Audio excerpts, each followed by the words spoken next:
शेतकऱ्यांच्या न्याय हक्कासाठी छावा क्रांतीवीर सेनेकडून तीव्र आंदोलन करण्यात येणार आहे। शेतकऱ्यांच्या न्याय हक्कासाठी आणि अतिवृष्टीग्रस्त शेतकऱ्यांना तात्काळ मदत मिळावी तसंच राज्य शासनाने ठोस उपाययोजना कराव्यात अशी मागणीही करण्यात येणार आहे। कृषी मंत्री दत्तात्रय भरणे यांच्या निवासस्थानासमोर हे आंदोलन करण्यात येणार आहे। हे आंदोलन शेतकऱ्यांच्या सध्याच्या गंभीर परिस्थितीविषयी शासनाचं लक्ष वेधण्यासाठी आणि तातडीने मदतीची मागणी करण्यासाठी आयोजित करण्यात आले। दरम्यान आंदोलकांना मुंबईच्या वेशीवरच अडवलं जाण्याची शक्यता आहे।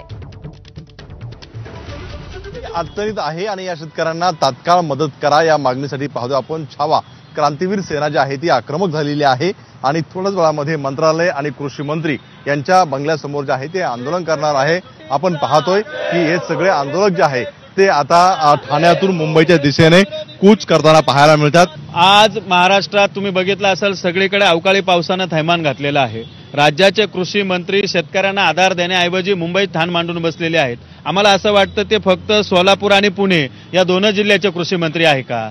उर्वरित महाराष्ट्रात त्यांनी मराठवाड्याचे 2 जिल्हे जर सोडले तर इतर कुठल्याही जिल्ह्यामध्ये कृषी मंत्री गेलेले नाहीत। कृषी मंत्री शेतकऱ्यांच्या पाठीशी उभे राहत नाही। अरे शेतकरी आत्महत्या करतोय आणि तुम्ही जर त्याला साधं आश्वासन देऊन तुम्ही त्याला जर मदत करणार नसेल तर हे काही बरोबर नाही। म्हणून त्या झोपलेल्या कृषी मंत्र्यांना जाग करण्यासाठी आज आम्ही छावा क्रांतीवीर सेनेचे हजारो शेतकरी हे कृषी मंत्र्यांच्या घराला घेराव घालून त्या